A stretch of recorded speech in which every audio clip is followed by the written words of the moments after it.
My name is Carrie Canaday, and currently I'm a video producer here in the Tri-Cities area, and I do a lot of contract work for Highlands Fellowship.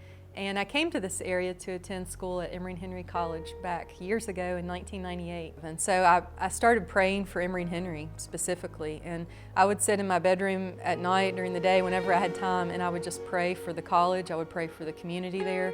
I would pray for the student body, that students would begin to just have the same kind of awakening in their spirits that I'd had in mine. So earlier in the summer, I was assigned to tell a video story for Highlands about two girls that were students at Emory and Henry and just how God was working in their lives. I rededicated my life to Jesus December 2014, and it was because of,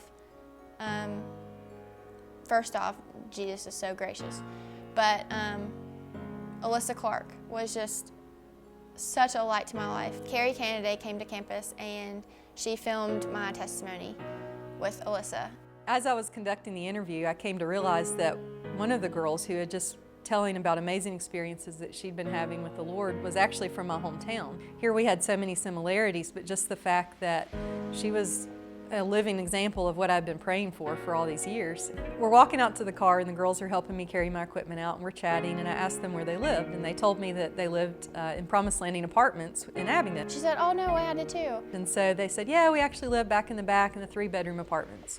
And I said, "Really? That's exactly where I lived." She ended up telling us that she lived in apartment 50. And my mouth dropped. I was like, no way, that is where I live. The more we even talked and laughed about it, we actually figured out that we lived in the same bedroom even. So what blew my mind about that was that, you know, when God had really gotten a hold of my heart back in 2002, I hit my knees in that bedroom and prayed so much for God to bring revival at Emory and Henry, for Him to touch the lives of the Emory and Henry students.